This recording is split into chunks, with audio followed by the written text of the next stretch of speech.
As training camp is underway, the New Orleans Saints are finding some interesting ways to address a position they didn't add to this offseason and that we all forgot about. We got all that and a little bit of lanyard for you on today's episode of Locked On Saints.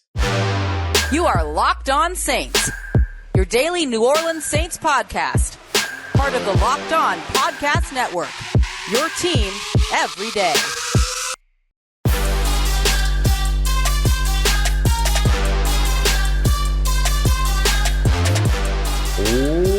What is good, Who Dat Nation and Who Dat family? Welcome into another episode of Locked On Saints, your daily podcast covering your favorite team, the New Orleans Saints, part of the Locked On Podcast Network, your team every day. Thanks so much, as always, to all the everydayers out there making us your first listen of the day every day. Don't forget, you can always subscribe and follow for free on YouTube or wherever you get your podcasts so you never miss a daily episode. And if you want to keep the conversation going one-on-one with me, gain access to our exclusive film studies, Q&As, early information, whatever it is that you're looking for, we got you covered over at joinsubtext.com/LockedOnSaints. You'll be able to join a community I would love for you to be a part of. As always, I'm your host, Ross Jackson, at Ross Jackson Nola on your favorite social media, your New Orleans Saints expert, credentialed member of the media. You can find me every single day over as the senior writer and reporter over at Saints News Network, Sports Illustrated's Fan Nation site, covering the New Orleans Saints, every Tuesday on the Locked On NFL podcast, and every single Monday through Friday, and then some on Locked On Saints. On today's episode of Locked On Saints, we have our rookie watch and more notes from the second day of New Orleans Saints training camp. We're also going to get a look at the offensive and defensive lines, including some first-team reps from Payton Turner that he absolutely cashed in on for a second day in a row. But first, what's going on when it comes to the New Orleans Saints and the slot receiver? This is a position that so many of us have just kind of stopped talking about because we've been paying attention to the defensive line and can they get another veteran at D end or in the defensive interior? Can they get another veteran when it comes to the linebacker spot? All of that all the Hunter Renfrow talk, all of the conversation about adding a quintessential slot receiver, a phrase you've heard me use many times on the show, whether you're listening to the show once a week, once a month, or 5 days a week, you've heard me say that phrase. And yet here we are in the second day of training camp with no quintessential slot receiver. How have the New Orleans Saints been utilizing this position? Well, I think the way that they've been utilizing it so far in training camp is really, really interesting. Now, I have to be careful about not giving away too much in terms of like what they're doing schematically and things like that. But here's what I can tell you. And we kind of alluded to this as a possibility when we were looking at what are the different ways that the Saints can address this position, whether it's trading for Hunter Renfrow or signing another receiver, all that. But the way that the Saints are kind of addressing this is that everyone kind of has the ability to do everything. Rashid Shaheed can take those slot snaps. Chris Olave can take those slot snaps. Michael Thomas can take those slot snaps. The tight ends can take those snaps out of the slot. Alvin Kamara can take those snaps out of the slot. Now, they haven't done all of that, but we know that they have capability with any and all of those players and more who can come in and be able to help out there. Brian Edwards can help out there. James Washington can help out there. Lynn Bowden can help out there. There's so many of those players that are able to do it. So I think it's really interesting because what the New Orleans Saints are going to be able to do if they go this route of not having someone that is consistently the slot receiver is that they get to create mismatch after mismatch after mismatch after mismatch because one snap, it's Michael Thomas in the slot. The next snap, you have to deal with the speed of Chris Olave in the slot. The next snap, you have to deal with the speed and quickness and speed of Rashid Shaheed. You have to then deal with the physicality of a Taysom Hill in the slot or the quickness and sort of gadget nature of an Alvin Kamara in the slot. Because the reason why I mentioned gadget nature for Alvin Kamara in the slot is not because he can't run routes. He absolutely can. But because he's a running back that you can line up in the backfield and then motion out there, you have the chance of dragging in a man-to-man situation a safety or a linebacker into the slot as opposed to an actual defensive back or slot corner like you would see defending a Michael Thomas in the slot or defending a Chris Olave in the slot. So it's really, really interesting, all the different things that they would be able to do with that type of, I'll call it, there's a word that we used to use all the time in theater that was about this. It's like modular. And this was the thing that we used to do. There was a theater that I used to work in a long time ago. I'm going to take you down memory lane for a second. That had 2x2 platforms on pistons. This was at the at CalArts, the California Institute of the Arts or whatever. and you can raise or lower each of those 2x2 platforms in this entire theater to make it whatever you wanted it to be. You want it to be an arena, you raise up the ones on the outside, you taper them down, and then you have a level playing space in the middle. Or you bring up some of the ones and you do it sort of in this raked fashion so that it's a little bit of a downgrade, like a movie theater, and then you have a proscenium look or just like a usual picture frame look. You could do anything with it. The New Orleans Saints have that modular ability now with their offense because, and Chris Olave alluded to this in his post-practice presser on Thursday, in which he said, we can do anything. All of the players can do so many different things. And I think that that's not an oversimplification. That is a part of what the New Orleans Saints are probably trying to do. Think back to, and we constantly do this, right? We constantly want to compare this New Orleans Saints 2023 offense to 2011, 2013, 2000, whatever. Like, we kind of try to go back to what can this offense be prior to, in comparison to New Orleans Saints offenses prior to 2020, 2019, whatever. And a big part of what allows them to be able to do and find all of that success was matchup based, right? It wasn't always about this receiver's an elite route runner, that receiver's got elite speed. There were some of those players, Marcus Colson, elite route runner, Devery Henderson, Robert Meacham, elite speed. Devery Henderson had some good verticality to his game that he could benefit off of, kind of like Rashid Shaheed can. Robert Meacham was just mad explosive and he can kind of get involved at several different levels, never gave up on a play. Chris Olave's that way. So there are these players that kind of share similar qualities, but who's the Lance Moore? And the answer in terms of who's the Lance Moore could be a little bit of everybody. Maybe there's not one guy that encompasses all of what Lance Moore did in this offense who was invaluable to the success, Super Bowl and on for the New Orleans Saints and prior, right? You had to play to get there. But maybe all of these players have little bits and pieces of what it is that Lance Moore did so incredibly well with Drew Brees in this New Orleans Saints offense.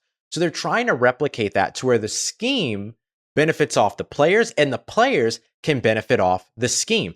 That's going back to a Thanksgiving game where Drew Brees threw 4 touchdowns to 4 undrafted pass catchers, including guys like Dan Arnold and Tommy Lee Lewis. Those were not elite route runners. Those were not elite separators. Those were not speed demons. That's not who those guys were. Okay, Tommy Lee Lewis was a little fast, but he was more little than he was fast.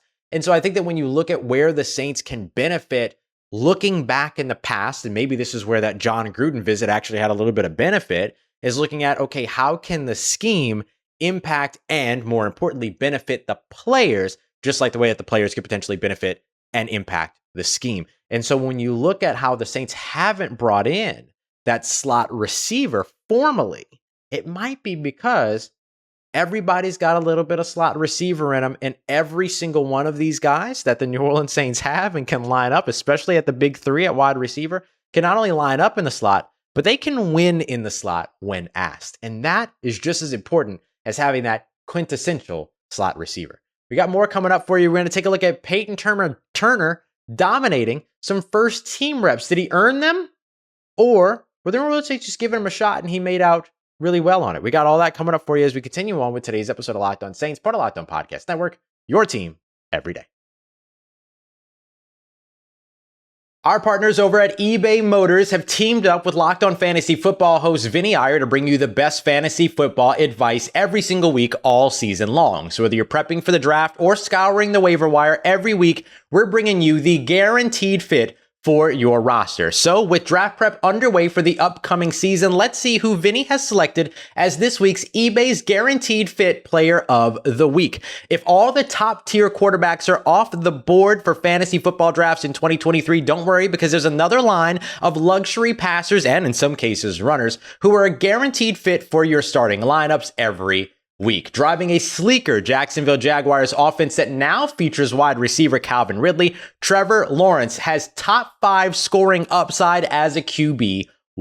Expect Lawrence to keep living up to his immense arm talent as well as athletic talent and cruise to production that builds off of his hot finish to last season. Vinny Iyer of Locked On Fantasy Football is here to help you win your fantasy football leagues, and eBay Motors knows that a championship is all about players being the perfect fit, and the same goes with your vehicle. With eBay Guaranteed Fit and over 122 million parts and accessories for your vehicle right at your fingertips, you can make sure that your ride stays running smoothly. You need air filters, brakes, tail lights, alternators, shock struts, you name it, eBay Motors has it. And they'll make sure that it is the perfect fit for your car because eBay's Guaranteed Fit helps you understand exactly what you need for your vehicle the very first time. So go forth, switch gears, crank the AC, and say goodbye to sweating if your vehicle just needs a little fixing up, because now you'll always be set up for success from the get-go. With eBay Guaranteed Fit, everything your vehicle is calling for is just one click away. For parts and accessories that fit your vehicle, just look for the green check mark. Get the right parts, the right fit, all at the right price at ebaymotors.com. Let's ride. eBay Guaranteed Fit available to U.S. customers. Eligible items only. Exclusions apply.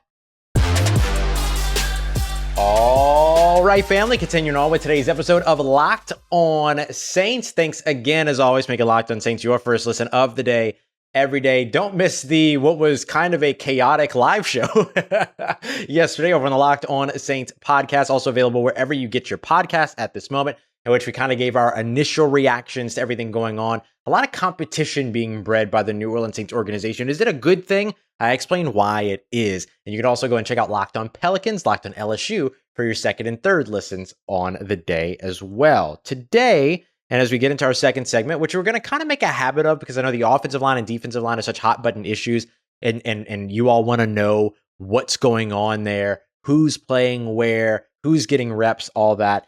So I always want to make sure that we're kind of doubling back to this and updating you on the rotation on offensive line and defensive line. We're going to start on the offensive line because it had one of the bigger stories of the day beyond the wide receivers and Derek Carr and the continued good connection between those players.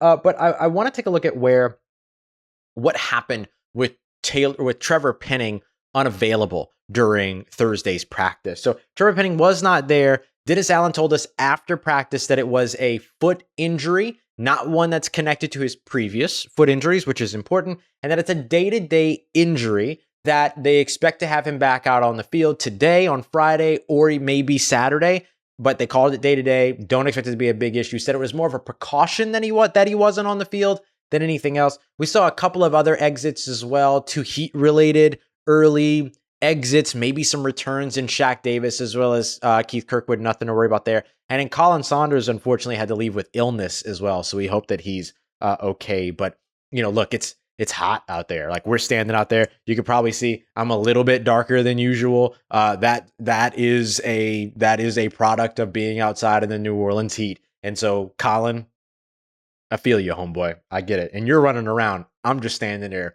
with a notebook looking through some binoculars. So you know how it goes. So let's start with the offensive line here. The offensive line with Trevor Penning out. It was a pretty simple swap. They just had James Hurst in at left tackle, as you would imagine.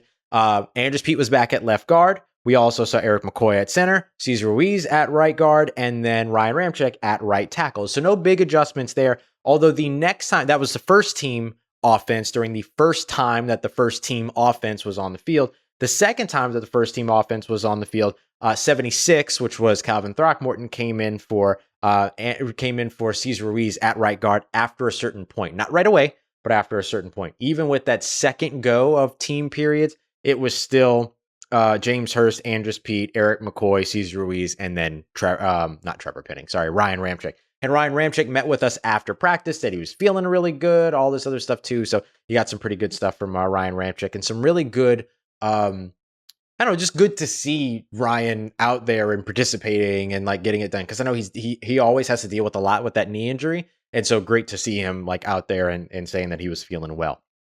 The offensive line as a whole performed pretty well, but I will tell you that Payton Turner got the best of James Hurst on a couple of occasions.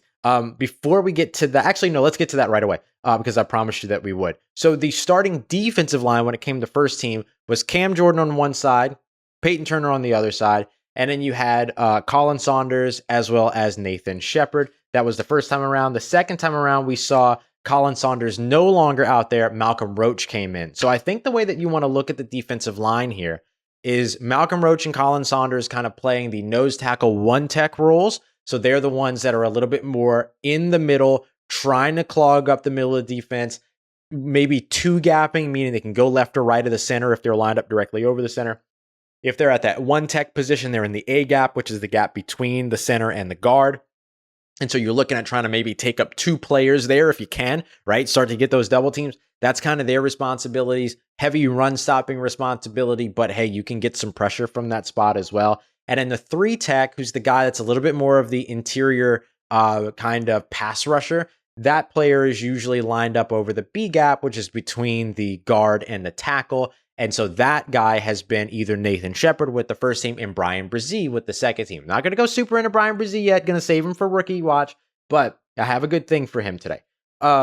So that's hard, right? Because again, these guys aren't in pads. They're not even in shells. Well, they will be in shells today, and they will be in shells tomorrow, or they get into pads soon, but they get into shells tomorrow. And so that will start to see a little bit more in terms of what we can see from the offensive line and defensive lines, but still good stuff when they do pop off of the field. And we saw that a little bit from Brian Brzee today. So Payton Turner. I have a note here about Payton Turner getting pressure. Great coverage by Alontae Taylor on a deep shot to Chris Olave. Great coverage by Alontae Taylor again on a deep shot or on a diving sideline catch by Rashid Shaheed. Alontae Taylor was in good coverage for it, but Rashid Shaheed just made a really nice catch.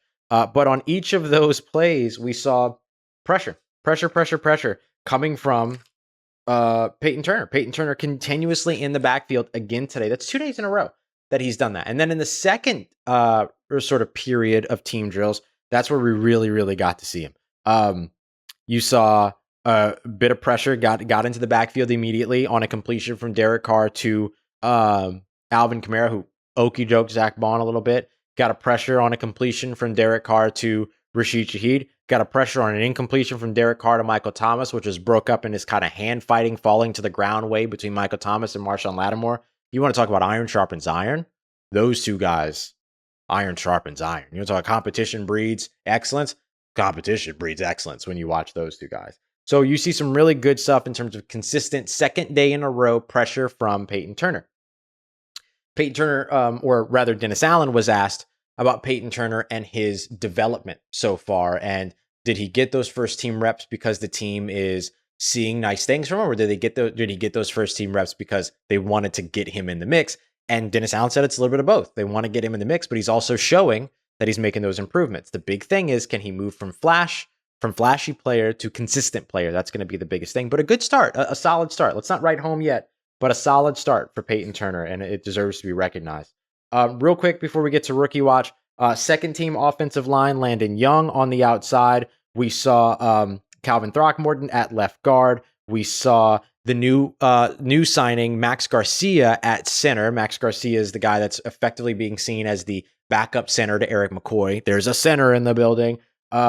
Trey Turner was at right guard, and then Storm Norton was at right tackle. Saw the same thing in the second session. The second group when it came to defensive linemen came down to we have, who is this? 92. Sorry. So Tano Passanio on one side, as well as Carl Granderson on the other side. And then we saw Malcolm Roach and Brian Brzee in the middle. So let's talk a little bit more about Brian Brzee and the rookies that stood out. We'll look at the rookies that stood out. We'll look at the rookies who were there and continue to kind of show you a little bit. And then we'll look at the rookies that still haven't really caught attention just yet. The rookies that haven't caught attention just yet, I'm going to go into today's practice with a lot more focus, specifically watching for those to give you some notes on their growth. We got that coming up for you as we continue on and wrap up today's episode of Locked On Saints, part of Locked On Podcast Network, your team every day.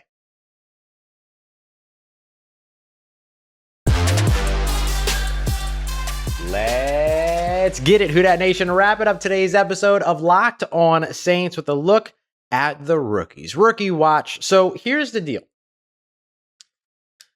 There's two players that really, really stood out to me as rookies today, or yesterday on Thursday. Those two players are Brian Brzee, who had this really, really nice, good play to where he immediately got some interior pressure right up the middle. We saw Carl Granderson do it. We saw a couple of other pieces, but I loved at this point, it was It was a run by Kendre Miller. This was in second team reps with Jameis Winston at quarterback. He turns around, he hands the ball off to Kendre Miller. Kendre Miller comes out of the mesh point, and boom, right there, right in his grill is Brian Brzee. And this was not a blown block or anything like that. This was Brian Brzee winning and getting in position. Now, he would, in real life, right, in actual game action, he would need to finish that tackle. You're not going to do that in practice, right? You're just kind of popping guys, basically. You're just letting them know, boop, I'm here. But he was there. And the play right before that was a play in which Carl Granderson kind of wrapped from the outside and got pressure right up the middle. You want to get pressure up the middle. So it was a good day for the New Orleans Saints defensive line, just if we're being honest. There was a moment where I thought, okay, let me just wait until the pads go on to really start paying attention to Brian Brzee and start paying attention to Isaiah Foskey. Because I feel like if we do anything before that, especially start to knock them for quote unquote not showing up, that it's a little dramatic early on, right? I mean, we're 2 practices in, these guys don't have stuff on. So what I asked Carl Granderson was, because he met with us, he met with media after practice. And I asked him, it's one thing to go from like novice to good, and this goes for anything when you're building a skill set, right? Like it's something I still do here on the show. Going from novice to good, reps, opportunity, rhythm, routine, all those things, doing your job, right? And you eventually get better at it as you're doing it. So you're going from novice to good, you can see the gradual rise and you know exactly how to get there. I just got to do it a couple times. Going from good to great or going from great to elite, that kind of minor, little, tiny leap, that's a lot more challenging. And it's a little bit harder. You really have to dig into the nitty gritty. You have to dig into the details. This is what I chase every single day. How do I go from good to great? How do I go from great to elite as a podcaster? How do I go from good to great? How do I go from great to elite as a media member? How do I go from good to great to elite as someone that is delivering information to you, which is always my number one priority? How do I get better?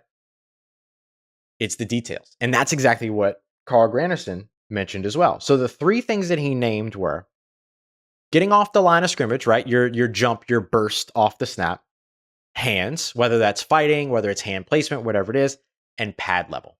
These are the details that defensive linemen are working on amongst the New Orleans Saints right now to go from good to great before the pads come on. So as I watch Isaiah Foskey, as I watch Brian Brzee, those are the 3 things that I'm going to watch from now on moving forward. Because even when they get pads on and the plays become a little bit more evident when they win, when they lose, I still want to see if these 3 things are getting better, right? What's the burst off the line of scrimmage? What's the burst off the snap? Where are the hands? How are the hand placements? Is it strong hands? Are they strong hand? Are they coming in with, are they coming in a little bit ginger? What's it looking like? Where's the pad levels? Are they too high? Are they too low? What is it? So those are the things that I'll be watching as we move forward. And I'll do my best to kind of report on those in a way that's not like super like esoteric. So I want to point out Brian Brzee. The other rookie that stood out to me today was Jake Haener. Now, Jake Haener was not perfect today at all, just like yesterday. Like Jake Haener wasn't perfect. But Jake Haener did go 4 of 6 throughout team reps today. And then in 7-on-7s, he went 3 of 3. And you know what? It wasn't always big plays down the field. He did get a couple of those. He had a nice couple of connections. He completed a pass to Keith Kirkwood. He had an incomplete pass thrown over towards Rashid Shaheed on a downfield play. Oh, I'm sorry. That's Jameis. My bad. I'm reading the wrong notes. So he actually went. Yeah, I still had the right name. I still had the right numbers there. Completion wise, he actually went 4 of 5. My apologies. So sorry. So he went 4 of 5 in team. Everything I just told you, forget about it. I'm just kidding. But he completed a pass to Kiki Cody. He completed a pass or had an incomplete pass thrown up to A.T. Perry, which was just good coverage underneath and above. Ugo Amadi, as well as another defender, were both there. And then in the second team drills, he went 3 of 3, connecting with Kirk Merritt. He connected, and that was a big like yak catch too. It was really good. Kirk Merritt kind of running an angle route, which was nice to see. And then he connected on a screen to Jamal Williams, and he connected downfield to Jimmy Graham as well with number 40 in coverage. And so all of that was there for him. And the thing that I like about it is that like they weren't like big splashy plays day in, we play in and play out. But you know what I loved? Confidence, conviction. He knew exactly where he wanted to go with the ball. And when he made that decision, it was out. It was out and it had some zip on it. This isn't like Ian Book, fantastic person, great person to talk to. He was awesome. Had a great sit down with him at the Super Bowl a couple years ago. Great dude. But when he was out there, he was never really trying to push downfield. He never got the opportunity to push downfield or he was never really looking to push downfield. And the same criticism that I had for him coming out of college, he still had in the NFL, which was that he was a little bit too scrambly, right? A little bit too panicked and everything. Jake Haener, cool as a cucumber, letting everything develop in front of him, chilling, and then gets these passes out. And once he decides, this is where I'm going, boom, it's there. It's not predetermined, but once he sees that route is uncovering, or once he sees, okay, this concept is going to work, he's not waiting for the player to get open. He's throwing to the spot where the player should get when they get open. That's good. And just for the sake of saying it too, Jameis looked good today too. He really did. As for the rookies that didn't really, or that were out there but didn't really have any like big plays, Kendre Miller was out there. He's still ramping up and everything. He got a couple of carries and he had some nice runs. He's got good vision, patience, all that other stuff. But the thing that I liked about seeing from Kendre Miller today, and this is maybe where he did stand out a little bit, is that his pass catching. It's there. It's really there. And I'm talking about not just screens, but I'm talking about there was a pass where he was working towards the flat on the outside. And in the midst of that, it was thrown outside of his frame. He had to reach out to grab it outside of his frame. Did it. No problem. All good. Bye. Peace. All good. So I love seeing that from Kendre Miller. Guys that didn't really get many opportunities and therefore didn't really stand out. Jordan Howden, A.T. Perry, Nick Saldiveri, didn't really get to see much of him today. And Isaiah Foskey. Isaiah Foskey still hasn't really like left off for me. So those guys I'll watch really, really closely on Friday because it could be that they're doing good things, but I'm seeing something else somewhere else. There's so much stuff to pay attention to all throughout. So I'll specifically pay attention to that group of players and then be able to come back with something to give you. They'll be in shells too. And now that I kind of have this perspective that Carl Granderson helped me out with, Isaiah Foskey, I'll be able to come back with some more notes on him. So we'll have that. All right, one other extra note, actually, because I already hit Carl Granderson. I already talked about Jake Haener's confidence. So one other thing I want to mention here. Smoke Monday made a play. Oh, yes, he did. Yes, he did. Smoke Monday made a play. He came rushing as a safety off of the left side of the offensive line. This was against third team. Jake Haener on his fourth rep after completing 3 straight passes, on his fourth rep in the second period of team drills, reaches back to go ahead and throw the ball. Looked like he was going to launch it, confident as ever. Smoke Monday, boop, just knocked it right out of his hands. Now, I couldn't tell if he hit it with his hand or if he ended up hitting it like with a forearm or something like that, but it doesn't matter. He was in position. He hit the ball came out. It was recovered. And the thing that I loved about Smoke Monday, and I told you, we're going to have our award every week. Who was the dog of the day? Who was the dog of the day? We're doing it every single week throughout the season. My dog of the day award would go to Smoke Monday as well as Andrew Dowell the dog. But Smoke Monday, you know what he did? That pass gets knocked out. You know what he does? He runs. I don't know if he did it intentionally. But we're all of media is kind of standing behind a barricade on one side of the field. Smoke Monday comes running to that side of the field, hand up. That was me. I made that play. Give me my credit. I loved it. I don't know if that's specifically what he was doing. He didn't say anything. He just came up with his hand out and he looked right at us. So either he knew we were over there or he discovered we were over there when he got there. It could be one or the other. But man, I loved it. I loved him running out and saying, that was me. Number 38. Here's my jersey. Here's my name. I did that. I love that. Take pride in your stuff. Smoke Monday. Absolutely love it. Smoke Monday on a Friday because of a play he made on a Thursday. Let's see if we can make another one. See if we can make another one today. All right, y'all. Appreciate you as always, all the everydayers out there making Locked On Saints your first listen of the day every day. Don't forget, Jake Madison, Locked On Pelicans, giving you all the jersey information and much more. Caroline Fitton over at Locked On LSU, getting you ready for that LSU football season. Whole bunch going on here on the Locked On Podcast Network. I appreciate you as always, making Locked On Saints a part of your day, part of your routine, for saying yes to me and the show. As always, if you see me, say hi. And if you got anything else or need anything else around your New Orleans Saints in between these episodes, Make sure you follow me on Twitter at Ross Jackson, N-O-L-A. Hit me up. Let me know how the family's doing. Let me know how you're living. Let me know how your mom and them. And trust Who Dat Nation, I'll holla at you.